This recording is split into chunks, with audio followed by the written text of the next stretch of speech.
Netherlands. The international men's cricket team that you see every now and then at a World Cup, and then they disappear. By disappear, I mean disappear into the world of associate cricket, played by more than 100 countries but gets very little coverage in legacy cricket media. Of late, you do see the odd Dutch player pop up in one of the franchise T20 leagues, like Bas de Lede and Paul van Meekeren in the IL T20 League, and Captain Scott Edwards at the BBL. Of course, the other players do not stop playing cricket. They figure in domestic competitions like the Topklasse and the Hoofdklasse. But playing domestic cricket in the Netherlands is also kind of like disappearing. In this country of 18 million people, only 6,000 to 7,000 are known to play the sport. And yet, every now and then, the men in orange trot out onto the international stage and give more fancied opponents a real tough time. As they did most recently at the 2023 Cricket World Cup in India, where they beat Bangladesh and South Africa and gave Sri Lanka and Pakistan a bloody nose. This World Cup was significant also because it was broadcast live on the Dutch public service broadcaster for the first time. Well, the last two matches were.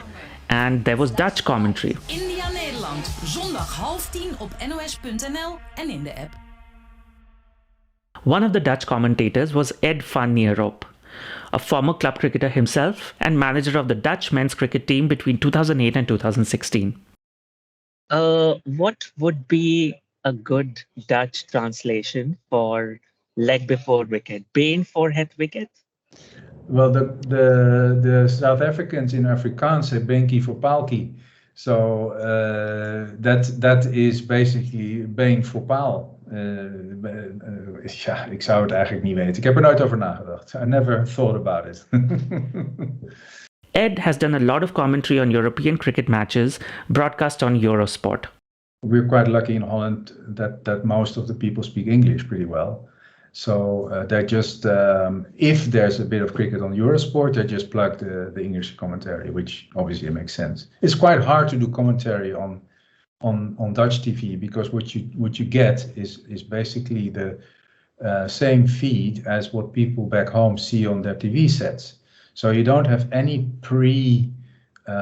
information. So we did a bit of a trick. We had on our ear, on our left ear, we had the English commentary, and on our right ear, the general noise. So we could hear what the commentators at the stadium, obviously we were in a studio, at the stadium would mention on, for instance, next man in, or when you're on a viewing from a little screen, it's hard to see actually who the fielder is, and it would help when we could hear the English commentary on our ears.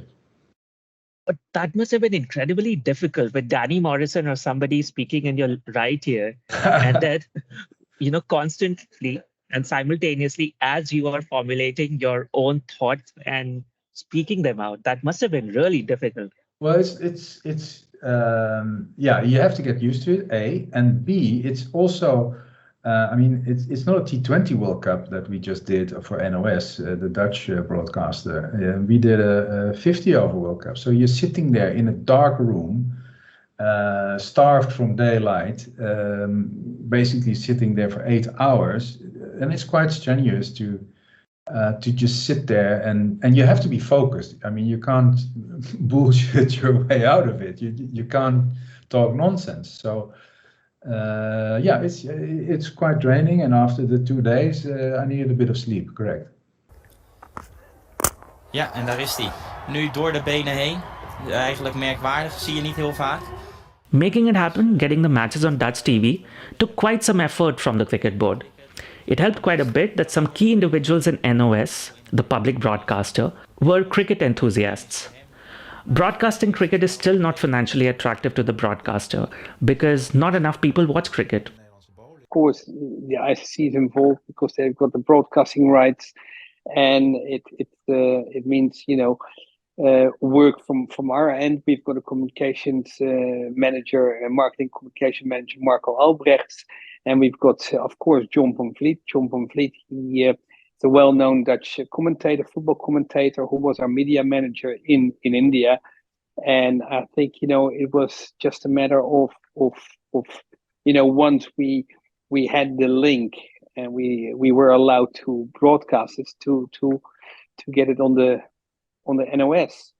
And I think, it took a long time because, of course, we had the broadcasting rights earlier, but to get everything organized and over the line, it takes a little bit of time. It was quite nice to see that one of the guys that loves his cricket now works for NOS, and he obviously made a big push to get things on TV in Holland. And again, the people in Dubai don't understand. I tried to get it that earlier, how difficult it is for youngsters not to see their sport on TV. But on the other hand, it's also hard for ICC to do special pricing for countries like the Netherlands for their broadcast TV rights. So they're much too expensive, basically, for Dutch TV for the 6,000 people that play cricket in Holland. So, what was the outcome of all the effort that went into getting 2 of the Dutch team's 9 matches on public TV? The results and the interest was incredible. I mean, and NOS has never seen that for such an event. We had over 130,000 views. So that was incredible. If you, and they were surprised, incredibly surprised, and surprised to such an extent that they're now very keen. And we already started to make discussions for the T20 World Cup to be broadcasted live. Apart from the broadcast of the 2 matches on the NOS, there was also much more coverage of the team's performance at the World Cup, way more than I have ever seen before. And one obviously expects that this has had some impact. This has given some kind of push to the sport in the Netherlands. Have you experienced anything firsthand that is a clear indication that all that coverage and the team's good performance at the tournament has given some kind of a push to cricket? It was November when the tournament was on, and the season here starts in April, so it remains to be seen what the impact has been. And I don't have the numbers ready, how many more applicants we've seen since the World Cup, but I'm guessing it will have a positive influence, and I'm sure in the longer term, with the streaming services that now are readily available, people can see cricket more and more. And obviously, we now see in the parks a lot of your fellow countrymen playing cricket in their weekends, and that must raise some questions with the locals what that sport is, because it's very much fun to play, even in a forest or on the beach or whatever. I always bring my set of wooden stumps and a plank, and there's a lot of people that join in spontaneously because it's fun to play. To hit a ball is like a very basic, like a human basic normal feeling. You want to smash the ball. So it remains to be seen just how much of a boost the 2023 World Cup gave cricket in the Netherlands. For now, the big thing that lies ahead is the T20 World Cup this year, to which Netherlands has qualified by finishing in the top 8 in the previous T20 World Cup in 2021. Until now, the team's focus had been on the ODI World Cup. Thanks to the ODI Super League that ran between 2020 and 2023, the Dutchmen played enough matches against big teams to be well prepared for the ODI World Cup. There is no such thing in the international game in the T20 format. So ever since the ODI World Cup ended, the focus has been on putting together enough T20 matches before the World Cup in June. This has included a number of hastily organized matches, starting with a series of matches against SA T20 teams in January. It was planned, I would say, in November, December. During the World Cup, we started to work on it. And I think it's all part of our preparation, of course, with Ryan Cook, our national coach, being involved in South African. His brother works for Cricket South Africa and involved with the T20 SA T20 League. It was a bit easier probably to get access to these teams. And of course, these franchises in South Africa, they want to play practice matches, and they were happy and excited to play against the Netherlands team. So we were able to arrange 6-7 matches in Port Elizabeth, in Cape Town, and Johannesburg. 5 of those against franchise teams, Sunrisers, Mumbai Indians, and 2 matches against the Lions, against the South African A side. There are more matches ahead. A tri-series with Namibia and Nepal in February, and a tri-series with Uganda and Oman in Uganda in March. Both these tours were organized last minute. All these teams are participating in the World Cup. These last-minute matches they have organized against each other are their means to get some match practice under the belt, because God forbid any of the bigger full member teams ever play them outside the World Cup, or that the ICC do anything about it. I don't like the word associated, but we are still seen as associated countries. So I mean that's the environment we're playing our cricket in. What we can do on an individual basis is to discuss and talk to full members to see if they would like to play.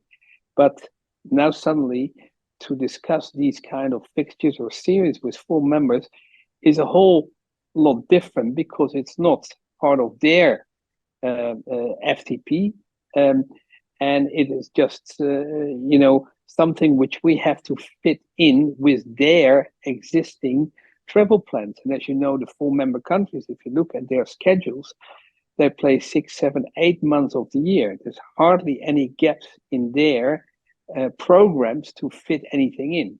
What we also have to look at is which teams are coming to England, because we only have a small window of 4 months when we can play international matches in the Netherlands. So we have to look at countries coming to England. Then we have to speak to them and say, listen, would you mind maybe stopping over in the Netherlands and playing a few matches in the Netherlands?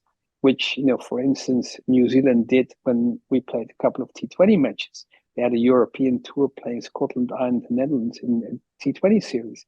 But you also have to realize that if you play full members, there's a huge cost factor involved. So you also have to make it financially viable for it to be able to pay for it. I mean, full member countries expect a certain level of hospitality and organization, and that costs quite a lot of money. So apart from the fact that it's difficult to get countries to come to Netherlands, we also have to make it work, and that means being able to sell television rights or commercial rights. And as you know yourself, there's only a few countries in the world which make it viable to sell those rights and make it, and that's Australia, England, India. But a lot of these other countries, it's television rights don't really sell very well. So that means that if they come over to Netherlands and they want to play, it will cost you a lot of additional money. And can we afford it? That's a question. And then you have to build it in your existing budgets, and then you have to say, listen, is it worth it? So it's a difficult situation. What we've tried to do and what we want to do is to go to England. So listen, they had a successful trip to Amstelveen. They loved it. To say, listen, England, ECB. I mean, you almost have an obligation to do something for the Netherlands. And why don't you come over every 2 years for either some ODI matches or maybe even a couple of T20 matches? Because it helps us a great deal in every aspect of the world, and it's good for you guys and your traveling supporters to come to Amsterdam. So that those discussions we have. We had a tour planned or a series planned against Pakistan, but of course, again with a congested FTP, we had to postpone that. So there is always challenges. People think it's easy to get them over, but if you look at programs and possibilities, they're slim. It's the BCCI that runs international cricket, and they obviously have shown in the past that they don't want associates to be around, or as little as possible, and that is why it is even harder for associates to make it to a 50 over World Cup. I mean, we now have, they always say, yeah, we now have more teams in the T20 World Cup, but it's a different tournament. The 50 over World Cup obviously is the pinnacle, and there were two spots available, and the West Indies didn't make it. I mean, can you believe it?